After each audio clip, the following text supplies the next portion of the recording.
जी, तो सबसे पहले ये आपको पता होना चाहिए कि दिस एंड दीज को हम क्या कहते हैं। इनको इसमें इशारा कहते हैं, यानी किसी चीज़ की तरफ इशारा करने के लिए इस्तेमाल होने वाले वर्ड्स।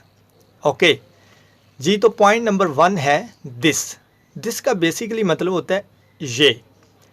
तो ये एक, यानी दिस को उस वक्त यूज़ किया जाता है जब किसी एक चीज़ की तरफ इशारा करना हो और वो चीज़ हमारे पास पड़ी हो, इतनी पास कि उसको हम अपने हाथ से ईज़िली पकड़ लें।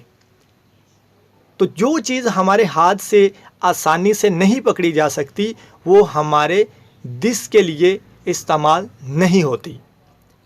और इसका रूल ये है, देखें दिस का मीनिंग क्या है।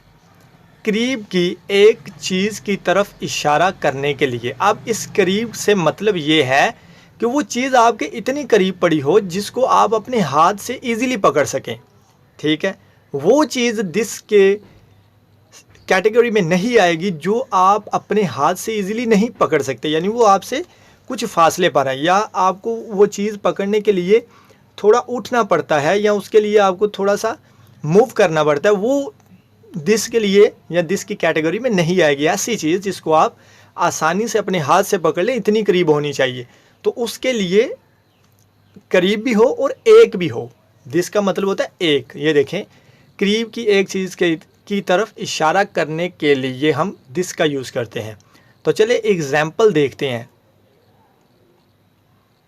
ये देखें, मिसाल के तौर पर देखें, प्रैक्टिस ऑफ दिस, यानी दिस के इस्तेमाल के ऊपर ये मश्क है। तो इसको देखते हैं। ये देखें, नंबर 1, ये एक कुर्सी है। अब ये कुर्सी इतनी मेरे करीब है। यहाँ पे देखें, आपको पता है कि दिस का मैंने बताया है कि करीब की एक चीज़ के लिए। ओके, तो ये देखें, ये एक कुर्सी है। इसका मतलब ये चेयर इतनी करीब है मेरे, लेकिन है भी एक। दिस को हमेशा सिंगुलर चीज़ के लिए इस्तेमाल किया जाता है, ना कि प्लूरल के लिए। ये जस्ट सिंगुलर चीज़ के लिए इस्तेमाल किया जाता है। तो ये एक कुर्सी है, इसका मतलब ये चेयर मेरे करीब है और ये मैं किसी को बता रहा हूँ इशारा करके कि भाई ये एक कुर्सी है। तो इसके लिए मैंने यूज़ किया दिस का। This is a chair. जी, पॉइंट नंबर 2, ये टीवी है। ये टीवी है। तो ये भी मैं डेफिनेटली किसी दूसरे आदमी को बता रहा हूँ, किसी को दूसरा कोई पर्सन है मेरे पास जिसको मैं बता रहा हूँ इशारा करके, किसकी तरफ, टीवी की तरफ। और टीवी वो कहाँ पे है, वो मेरे करीब पड़ा हुआ है, बिल्कुल करीब, जिसको मैं ईज़िली हाथ लगा सकता हूँ। तो ये टीवी है। तो इसके लिए मैंने क्या यूज़ किया, दिस इज़ अ टीवी। जी, तीसरा पॉइंट है, ये एक किताब है। This is a book. चौथा पॉइंट है, ये एक बिल्ली है। अब ये देखें, ये बिल्ली, ये कैट इतनी करीब है मेरे कि मैं इसको अपने हाथ से ईज़िली पकड़ सकता हूँ। तो ये मेरे करीब है और एक भी है। तो इसलिए हम इसके लिए क्या यूज़ करेंगे, दिस इज़ अ कैट। जी, नेक्स्ट पॉइंट है, ये एक मुर्गी है। अब ये देखें, ये मुर्गी है, तो ये मेरे इतने करीब है कि इसको मैं ईज़िली आसानी से पकड़ सकता हूँ। तो इसलिए इसके लिए हम यूज़ करेंगे दिस इज़ अ हैन। तो students, I hope this concept is clear कि कोई भी चीज़ जो हमारे करीब पड़ी हो, जिसको हम ईज़िली पकड़ सकें, उसको हम बताने के लिए किसी दूसरे शख्स को हम कह सकते हैं कि ये एक कुर्सी है, ये एक टेबल है, ठीक है, या ये एक। जी, तो यहाँ पे इसका दूसरा पॉइंट देखते हैं, दीज का। ये था करीब की एक चीज़ के लिए जिसको हम आसानी से, इजी से छू सकें, पकड़ सकें, टच कर सकें, उस चीज़ के लिए हम एक चीज़ के लिए दिस का यूज़ करते हैं। अब दीज का इस्तेमाल देखते हैं करीब की ज़्यादा चीज़ों की तरफ इशारा करने के लिए। ये भी देखें, सेम चीज़ है, दोनों सेम है, लेकिन यहाँ पे एक चीज़ के लिए हम दिस का इस्तेमाल करते हैं, लेकिन यहाँ पे एक से ज़्यादा चीज़ें, यानी एक से ज़्यादा चीज़ें हों लेकिन हों ये भी करीब, वो सिंगुलर चीज़ हो हमारे पास, ये प्लूरल यानी ज़्यादा चीज़ें हों हमारे पास, तो करीब हों, तो उसके लिए हम दीज का इस्तेमाल करते हैं। यानी एक से ज़्यादा चीज़ें जब हमारे पास पड़ी हों जिसको हम इजीली पकड़ सकते हैं, छू सकते हैं, उनके लिए हम दीज का इस्तेमाल करते हैं। तो चलें इसकी भी एग्जांपल देखते हैं। जी, तो ये देखिए, ये कुर्सियां हैं, यानी प्रैक्टिस ऑफ दीज, यानी दीज के साथ इस्तेमाल होने वाले सेंटेंसेस को यहाँ पे डिस्कस करते हैं। ये कुर्सियां हैं। अब देखें, ये एक कुर्सी नहीं है, ये एक से ज़्यादा कुर्सियां हैं जिसकी बात की जा रही है। ये कुर्सियां हैं।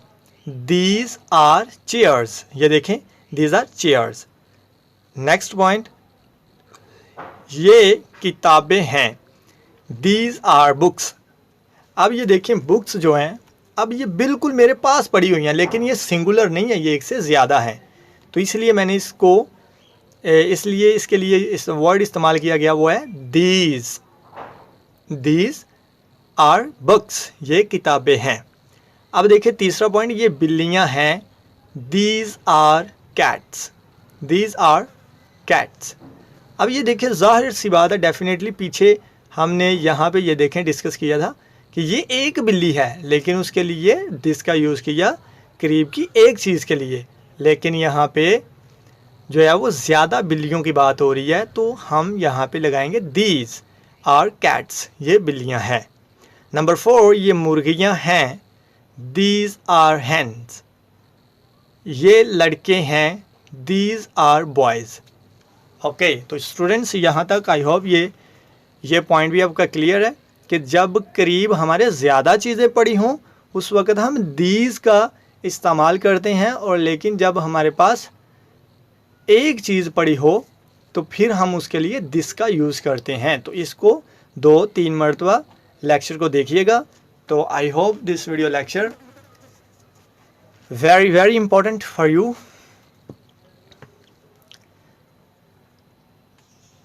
तो इसके ऊपर बार बार प्रैक्टिस कीजिएगा ताकि आपको ये दोनों कॉन्सेप्ट क्लियर हों।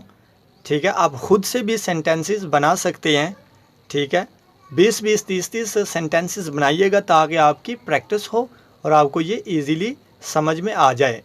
तो उम्मीद करता हूँ ये वीडियो लेक्चर आपको पसंद आया होगा। तो दूसरे वीडियो लेक्चर में भी बने रहिएगा ताकि आपके जितने भी छोटे छोटे बेसिक कॉन्सेप्ट्स हैं यहाँ पे क्लियर किया जा सके।